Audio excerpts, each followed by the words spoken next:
Bienvenidos a De la Oscuridad a la Luz, el podcast, en el cual abordaremos temas de salud mental desde diferentes aspectos psicológicos, los conflictos que hacen sufrir al ser humano, así como las herramientas para realizar ciertos cambios.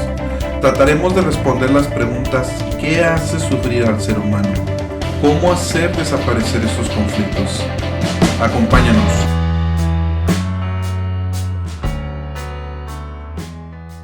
Bienvenidos a otro episodio profundo y revelador de La Oscuridad a la Luz. Soy Jorge Zamora y estaré con ustedes en este viaje de autoexploración y entendimiento. Hoy nos sumergimos en un tema que toca las fibras más íntimas de la psique humana: la mentira y su impacto en la salud mental. La mentira, ese oscuro rincón de la experiencia humana, puede ser un velo que cubre las verdades incómodas o una máscara que oculta el dolor interior.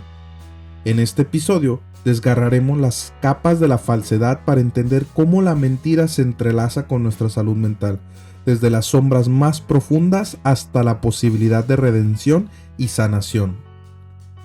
¿Cuántas veces hemos tejido una red de mentiras para protegernos? ¿Y cuántas de esas mentiras han creado un velo que nos impide ver la verdad sobre nosotros mismos? Hoy nos aventuraremos a deshacernos de esas cadenas mentales y explorar la conexión profunda entre la mentira y la salud mental. Nuestro camino nos llevará desde lo más oscuro de la mentira hacia la esperanza que yace en la verdad revelada. Acompáñenme en este viaje de introspección mientras desentrañamos este soliloquio, engaños del alma, descifrando la mentira en la salud mental.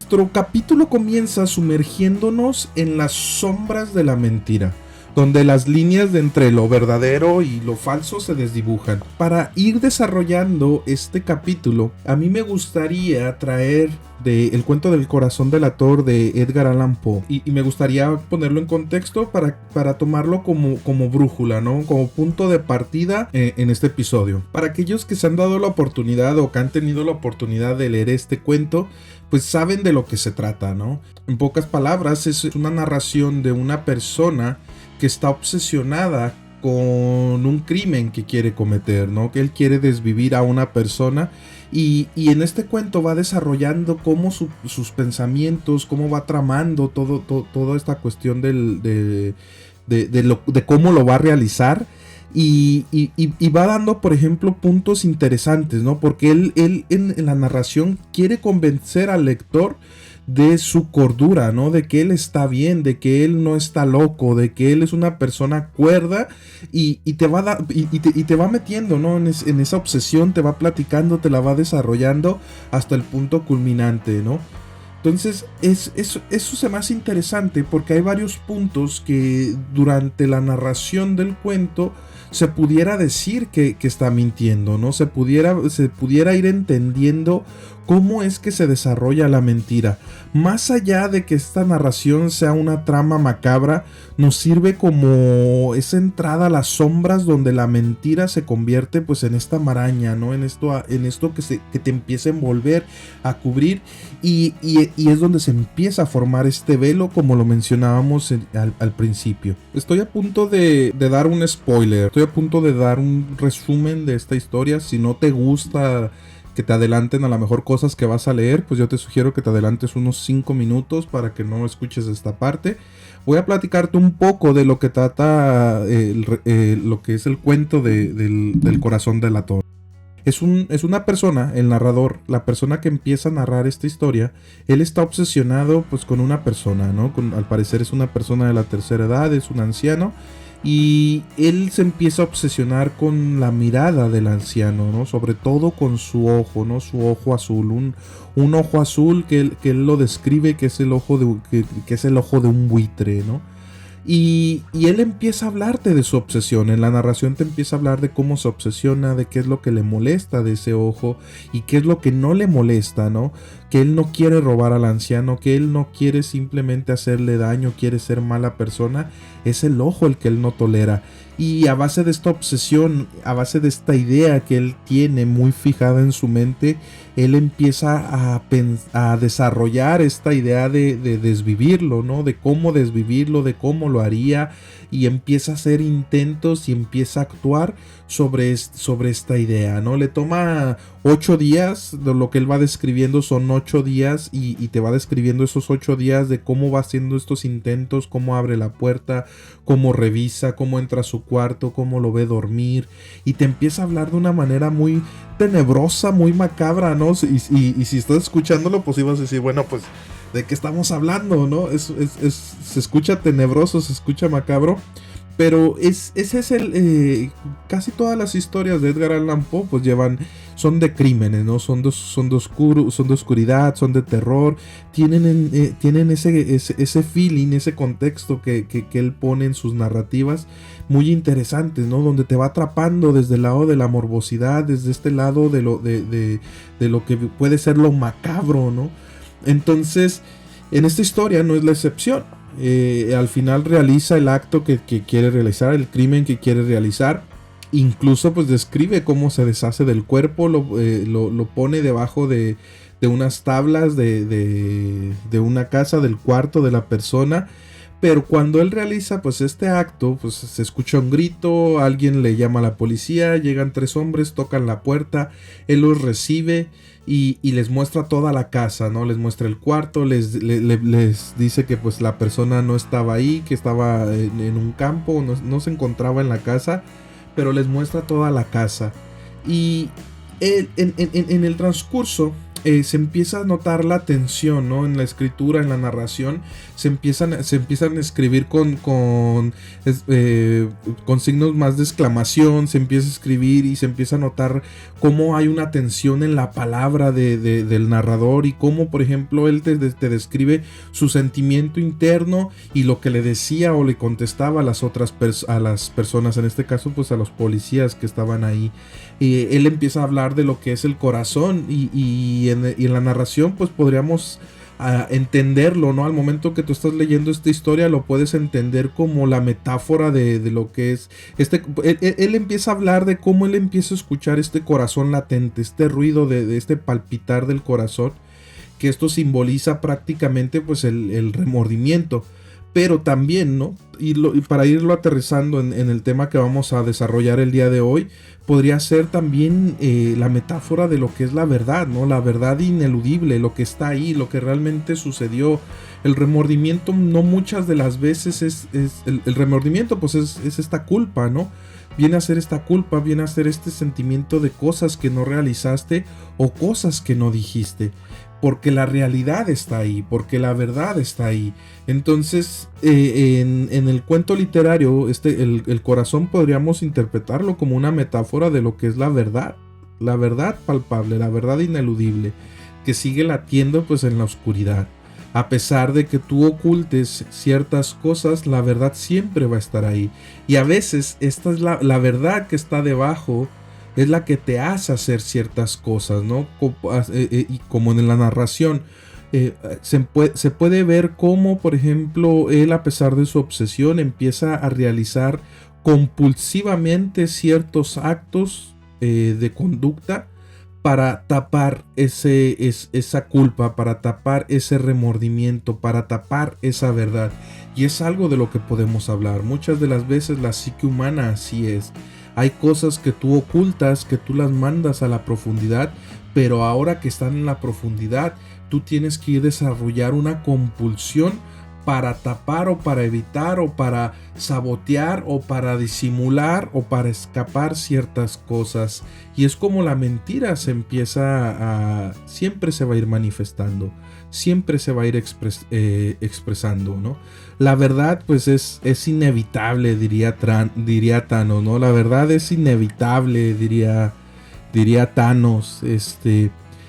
En este cuento, pues la verdad al final él la termina confesando. Esta persona en el cuento de este narrador, el personaje de Edgar Allan Poe, él termina confesando el crimen que realizó por puro remordimiento, ¿no? Porque no pudo contener, no pudo dejar de escuchar pues ese corazón delator, ¿no? Esas palpitaciones.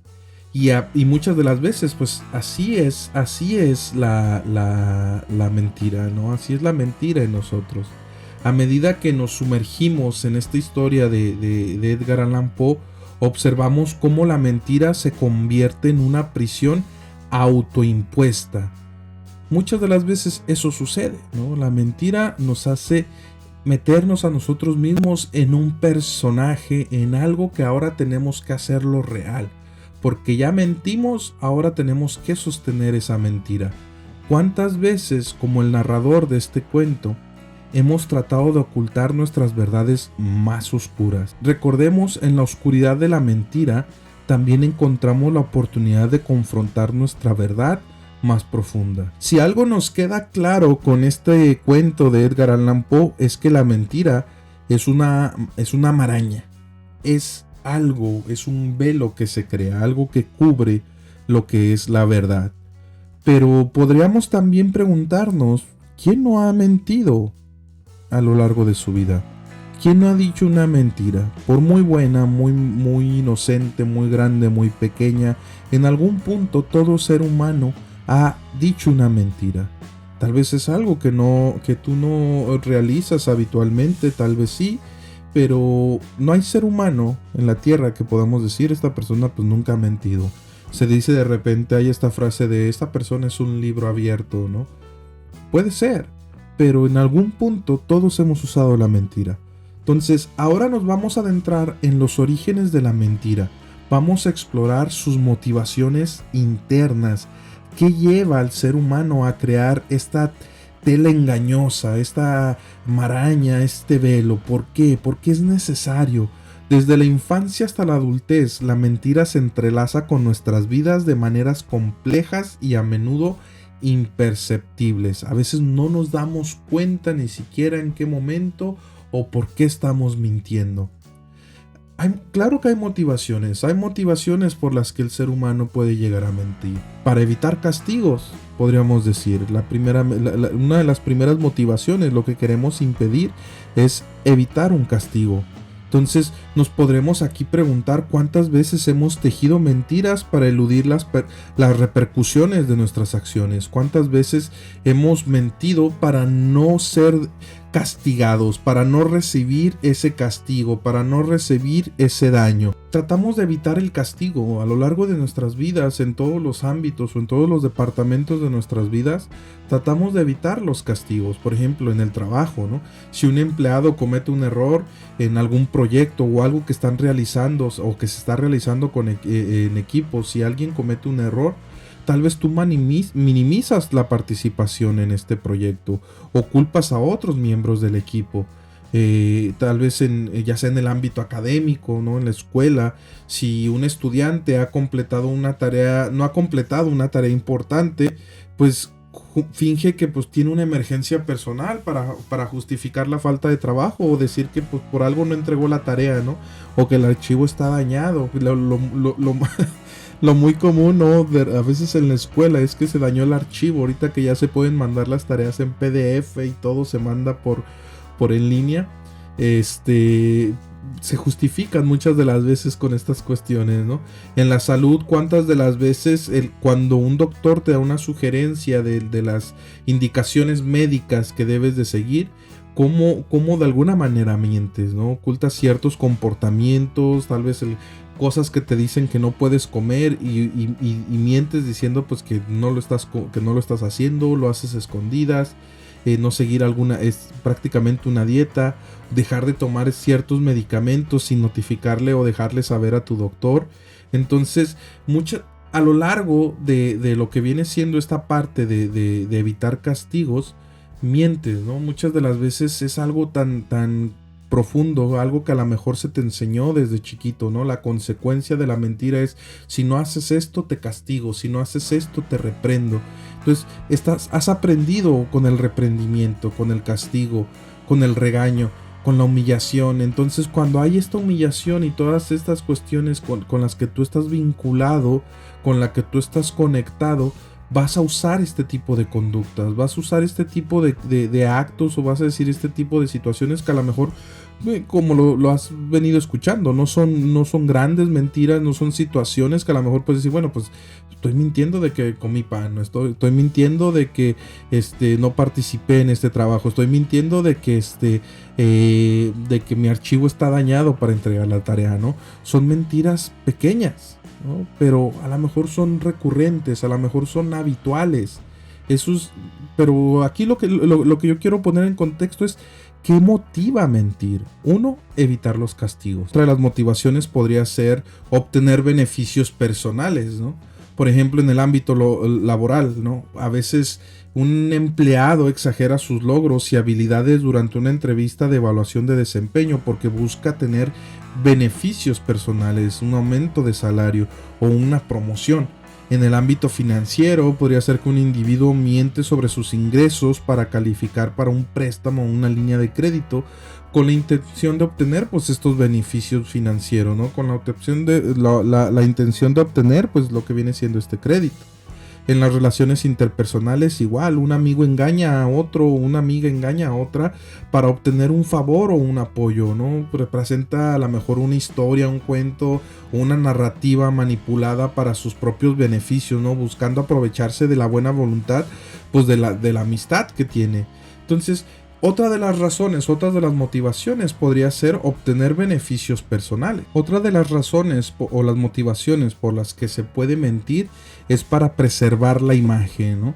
Por ejemplo, en una relación de pareja, un individuo oculta estas inseguridades y problemas emocionales a su pareja con una imagen más fuerte, ¿no? Segura de sí misma, seguro de sí mismo, para evitar que la pareja pues vea sus debilidades, temiendo que esto puede afectar a lo mejor la percepción que la pareja tiene de esta persona. Y esto es algo muy común, ¿no? ¿Cuántas cosas nos hemos sentido a veces inseguros o con problemas y tenemos que aparentar una imagen más fuerte? Tenemos que de alguna manera mostrar otro tipo de seguridad ante los demás, con tal de ocultar pues esta imagen, lo que dice, ¿no? Preservar la imagen, con tal de preservar la imagen. En lo más común actualmente pues en las redes sociales, ¿no? Una persona que está en las redes sociales comparte solo aspectos positivos de su vida en redes sociales, pues omitiendo a lo mejor ciertas cosas, ¿no? Por ejemplo, obviamente no vas a compartir pues situaciones difíciles. Es como, por ejemplo, si alguien te dijera, comparte una foto donde has llorado, comparte una foto donde has pasado el evento más trágico de tu vida, pues sería difícil encontrar ese tipo de fotos, ¿no? Usualmente en las redes sociales lo que se comparte son solo los aspectos positivos de la vida, ¿no? No se comparte pues esos momentos de soledad, esos momentos de tristeza, esos momentos en los que entras en crisis. Eso no se comparte, ¿no? Esos momentos de depresión, esos momentos de angustia, obviamente son cosas que no vas a compartir en redes sociales. Pero sin duda, actualmente esto sería un tema interesante a desarrollar, a lo mejor pues en alguna charla, ¿no? O en algún otro soliloquio, que es eso que mostramos a los demás. Nos hemos convertido vendemos una imagen, ¿no? Vendemos una imagen falsa en las redes sociales, y muchas de las veces vender esta imagen falsa en las redes sociales empieza a generar angustia a otras personas que muchas de las veces se meten en redes sociales y solo ven pues cosas de éxito, cosas interesantes, viajes, comidas, lugares, ropa, marca, diversión, y eso es lo que se comparte, ¿no? Y otra gente lo mira y sufre por eso. Entonces sería un tema interesante a desarrollar también, pero sin duda todos tienen conflictos, todos tienen problemas, todos tenemos conflictos, todos tenemos crisis. Entonces eso obviamente pues no lo vamos a compartir. Hay otras personas que sí, ¿no? Que sí llegan al punto de compartirlo, que como bien lo decíamos al principio, que son un libro abierto. Pero otra de las razones por las que se miente es para preservar la imagen. Otro de los motivos es el proteger a otro, ¿no? A veces dentro de lo que viene siendo la mentira, o lo que se intenta hacer con la mentira, es proteger a otros. Muchas de las veces se miente para proteger a lo mejor a tu hermano, a tu amigo, a tu amiga, a tu pareja, para proteger a otro empleado, para proteger otras áreas, ¿no? Para proteger para proteger a otras personas más que nada. Pero ¿cuándo la mentira se convierte en un acto de compasión y cuándo puede tornarse en una carga? Estas motivaciones para mentir son como hilos invisibles que se entrelazan en nuestra vida cotidiana, pero la historia se complica aún más cuando observamos cómo se desarrolla la mentira en las etapas más tempranas de nuestras vidas, lo que mencionábamos al principio, ¿no? ¿Cómo te enseñaron desde el principio a vincularte con la verdad? Muchas de las veces ha hablado, o no sé si has escuchado hablar de lo que es la doble moral. Tomes, no fumes, no te drogues, y el papá fuma, toma y se droga. Entonces, es un mensaje de doble moral, ¿no? Esta parte de te digo lo que no quiero que hagas, pero yo sí lo hago. Y el niño o la niña está expuesto a esa verdad. Es como que no pidas prestado, pero sí pide prestado papá y mamá. No te endeudes, pero papá y mamá sí se endeudan. No mientas, pero sí te dicen ve y dile al cobrador que está tocando la puerta que no estoy el día de hoy. Entonces, esta doble moral, ¿cómo te han enseñado a vincularte con la verdad desde niño? El cómo has visto a otros. Desde uno de los enfoques que es el cognitivo-conductual, hay algo que se llama el modelamiento, ¿no? ¿Cómo te han modelado a ti el vincularte con la verdad? ¿Cómo te han modelado a ti el conectar con esta verdad? Entonces, tal vez hay cosas que tuviste, ejemplos que tuviste de cómo se comportó papá, mamá o los cuidadores que estuvieron a tu alrededor y cómo te enseñaron a vincularte con esto. Otra de las cosas que podríamos ir desarrollando o algo que podríamos aquí también ir explicando es esta parte de la moral, ¿no? Las reglas. ¿Quién te enseñó sobre las reglas? Si nos vamos al enfoque psicoanalítico, pues hay muchos aspectos que Freud menciona sobre las reglas, ¿no? El superyo, lo importante de establecer esas reglas, de vincularse a un deber, ¿no? De saber lo que se debe hacer. Porque a partir de ahí, de saber lo que es correcto, lo que es malo, lo que es la moral prácticamente, a partir de ahí es que se puede empezar a distinguir lo que es la mentira, ¿no? Si muchas de las veces, porque si partimos de esta idea de que a lo mejor hay cosas que para ti se te han hecho normales toda la vida y se te educó a hacer de esta manera toda la vida. Es como por ejemplo la historia de Mowgli, ¿no? Si este muchacho creció con lobos, él aprendió a ser un lobo, a comportarse como un lobo. Entonces, ¿en qué momento, cuando empezó a crecer, empezó a darse cuenta que pues él tenía más capacidades que los lobos y habían situaciones más complejas? Entonces, a partir de ahí, tomando este ejemplo, podríamos partir desde esa idea, ¿no? Si toda la vida se te educó de cierta manera o lo que decíamos ahorita, se te enseñó a vincularte con la mentira de cierta manera, el día de hoy es muy difícil reconocer cuándo estás mintiendo, ¿no? ¿Quién de aquí o quién de los que han estado escuchando se ha dicho, ¿no? Yo soy muy bueno para mentir. ¿Quiénes de aquí a lo mejor no tienen esa facilidad de mentir? A lo mejor luego se echan de ver, se ríen de los nervios, se angustian, son como los del corazón delator, ¿no? Se empiezan a escuchar esos latidos y empiezan a pensar que la otra persona ya sabe lo que tú ya estás pensando, que la otra persona ya sabe lo que hiciste, ¿no? Una cosa es el remordimiento, ¿no? Una cosa es algo, son conceptos diferentes, pero ¿cómo te vinculaste con la verdad desde niño? ¿No? ¿Dónde aprendiste lo que era bueno y lo que era malo? Jean Piaget empieza a desarrollar también lo que viene siendo las etapas del desarrollo moral. Piaget empieza a desarrollar esta etapa, pero uno de sus discípulos, que es Colbert continúa con este estudio, ¿no? Y él desarrolla lo que son las etapas morales en el ser humano. Cómo el ser humano empieza a vivir la moralidad a lo largo de su vida, ¿no? Desde que tiene uso de razón hasta los 5 años, de los 5 a los 10 años, empieza a entender lo que son las reglas, ¿no? ¿Quién tiene el poder?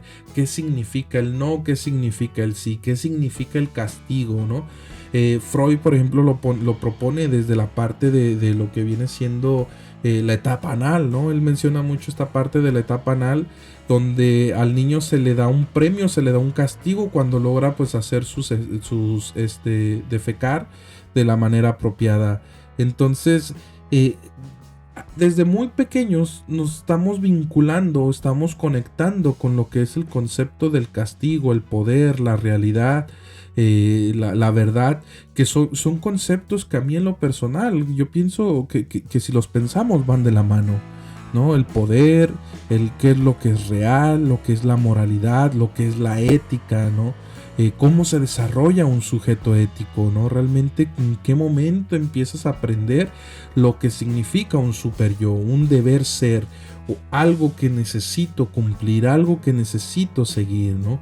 Mientras Freud propone en una de sus teorías que el ser humano tiene que desarrollar, al principio es puro deseo, puro placer, pura búsqueda de satisfacción, y llega un punto donde tiene que empezarse a establecer un deber ser, un super yo. Hay otros teóricos como Melanie Klein que menciona que el ser humano tiene un super yo desde que tiene uso de razón, desde los meses hasta el año. El ser humano tiene lo que viene siendo el concepto del super yo, ¿no? Él presenta lo que es el pecho bueno, el pecho malo, pero son los conceptos son los mismos, ¿no? Que es el poder, lo que es bueno, lo que es malo, lo que es el castigo, lo que es el deber ser. Siguiendo este análisis de lo que es la mentira, hay un trastorno relacionado con específicamente, ¿no? Hay un trastorno relacionado con la mentira que se le conoce la pseudología fantástica. Es prácticamente un fenómeno, es un fenómeno psicológico donde es muy común que la persona tiene un patrón crónico de contar mentiras elaboradas sin un motivo claro. No hay una razón, ¿no? Hace un momento hablábamos de motivos por los que mentimos. En el caso de lo que es la pseudología fantástica, no existe un motivo tal cual por el cual la persona está mintiendo. Este trastorno va más allá de la mentira ocasional, se caracteriza por la compulsión de tejer historias ficticias y detalladas, a menudo sin un beneficio. Simplemente es por mentir, ¿no? Algunas de las características son mentiras muy elaboradas. Estas historias son creadas por estas personas con muchos detalles, complejas y a veces difíciles de cuestionar debido al nivel de la elaboración que se desarrollan. Existe también lo que es la ausencia de un motivo obvio, a diferencia de una mentira convencional. En la pseudología fantástica no hay un motivo evidente para obtener ganancias personales o evitar castigos. La razón detrás de las mentiras puede ser más difícil de comprender. Es un patrón crónico, este comportamiento no es esporádico, se observa un patrón constante de contar mentiras en diversas situaciones, en diferentes contextos, con diferentes personas, en diferentes ámbitos. Y las ficciones que se desarrollan desafían la realidad. Las historias a menudo desafían la realidad y pueden involucrar eventos extraordinarios, logros sobresalientes o situaciones extremas, ¿no? Sin duda la mentira es parte del ser humano y, como lo mencionábamos al principio, ¿no? Puede tener motivos de proteger a otros, pero también sin duda la mentira lo que intenta es protegerse a uno mismo. Y a veces lo que intenta proteger es también en la psique. Se trata de proteger la mente. Hablábamos al principio del remordimiento, ¿no? De la culpa. A veces hay situaciones o actos tan desbordados o situaciones que se han realizado, que están tan desbordadas, que están tan fuera que son traumáticas, que pueden tener una carga emocional demasiado grande, que a veces es necesario desasociarse, es necesario mentir, es necesario empezar a crear estos mecanismos de defensa, ¿no? Como bien Freud en su teoría, en todas las teorías que desarrolló, él pone en perspectiva lo que la mentira la integra en lo que viene siendo los mecanismos de defensa. Para Freud, los mecanismos de defensa son estrategias psicológicas que utiliza el yo para lidiar con conflictos internos y amenazas emocionales, ¿no? Lo que está tratando es de situaciones que te pueden causar ciertos conflictos en tu mente, en tu realidad. Lo que hace la mente es protegerte, es alejarlo muchas de las veces, y la mente tiene ese mecanismo de defenderse, de protegerse. Entonces, la mentira, según Freud, puede considerarse como un mecanismo de defensa, tal cual. Y podríamos hablar de lo que es la negación. Es uno de los mecanismos de defensa donde el individuo rechaza conscientemente la realidad o la existencia de ciertos aspectos desagradables, ya sea de sí mismo o del entorno. La mentira puede ser una forma de negación, ¿no? Al distorsionar la verdad para evitar enfrentar hechos incómodos. Otro de los mecanismos que propone Freud es lo que es, habló sobre la proyección, ¿no? Un mecanismo donde los aspectos no deseados de uno mismo se atribuyen a otra persona.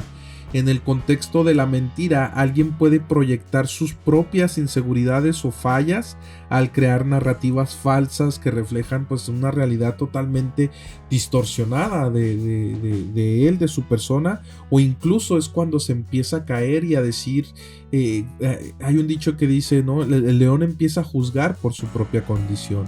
Empiezas a criticar, a señalar o inventar que otra persona hace o realiza ciertas actividades con ciertas intenciones, cuando en el fondo el que realmente las realiza o las quiere realizar pues eres tú. Pero como tu mente no lo soporta, no lo tolera, es más fácil proyectarlo en el otro. Es muy común, por ejemplo, en la cuestión de las parejas, ¿no? Muchas de las veces a la pareja le empiezas a achacar o le empiezas a proyectar esas situaciones que tú no toleras en tu persona. En este punto pues podríamos hablar entonces, la mentira tal vez no está a un nivel consciente, a lo mejor actúas de manera inconsciente, a lo mejor mientes para ocultar o para proteger ciertas situaciones, y como lo decíamos hace un momento, tal vez no te das cuenta porque ese es el vínculo que has realizado con la mentira. Entonces definitivamente hay un papel inconsciente en la mentira. ¿Se puede mentir sin saber que estás mintiendo? Esa sería una pregunta interesante. ¿Se puede mentir sin saber que estás mintiendo? Es parte, el inconsciente es parte. En la teoría pues, de Freud juega un papel esencial en la creación de narrativas falsas. Y la mentira es necesaria. Por ejemplo, lo que es la represión, Freud argumentó que las experiencias traumáticas o conflictivas pueden ser reprimidas o alejadas alejadas al inconsciente. Todo para proteger pues el yo, proteger al individuo de la ansiedad, de la mentira para proteger al individuo de la ansiedad.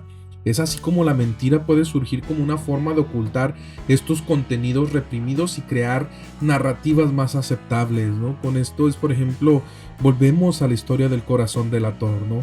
Es más fácil decir que pues la persona que pues acababa de desvivir este personaje pues se había ido al campo, ¿no? Y no había nadie y sus cosas estaban ahí en su cuarto. Entonces es más fácil mentir porque es más aceptable. Entonces podríamos decir que los contenidos represivos pueden ser mentiras. Otro pueden ser los conflictos no resueltos. Los conflictos no resueltos, especialmente aquellos relacionados con deseos inconscientes o impulsos prohibidos, pueden emerger en la forma de mentiras.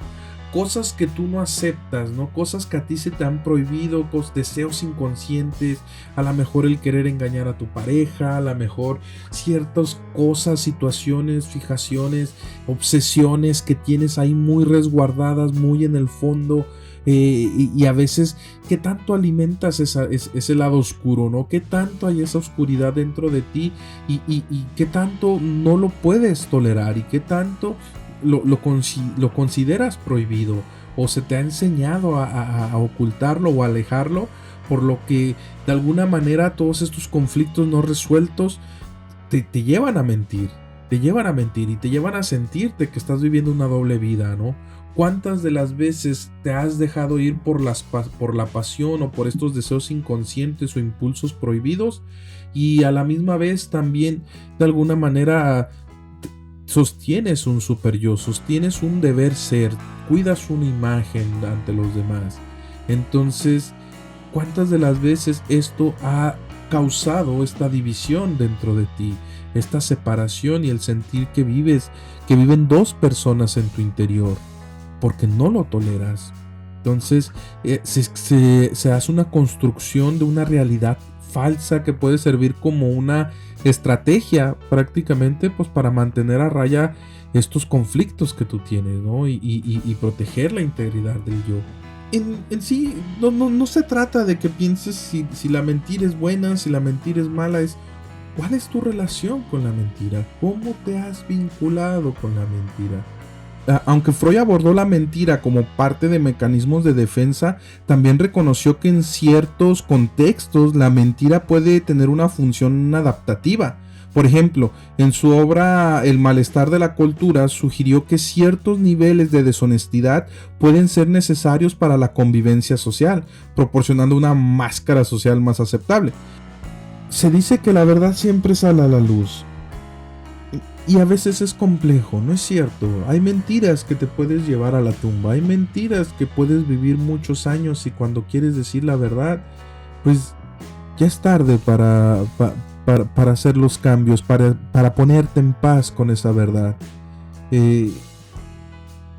Se trata de ir conociéndote, se trata de que te des la oportunidad de ir conociendo tu verdad, ¿no? Lo decíamos ahorita en terapia, ese es el objetivo, que tú encuentres tu verdad, que abraces esa verdad. Por muy oscura, por muy compleja, por muy dolorosa, por muy complicada que pueda ser esa verdad, esa es tu verdad.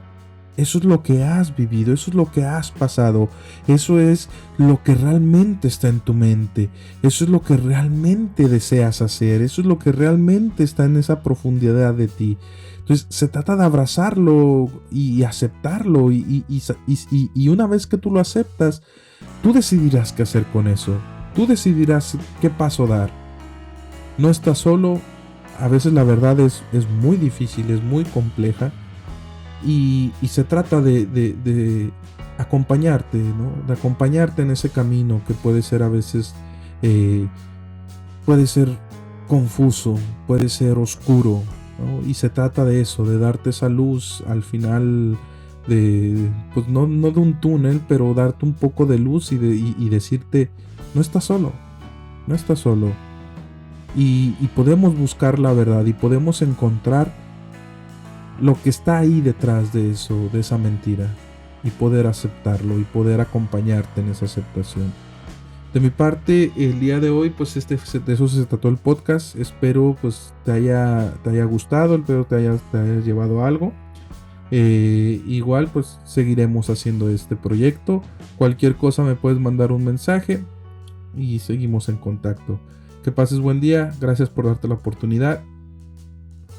Hasta pronto.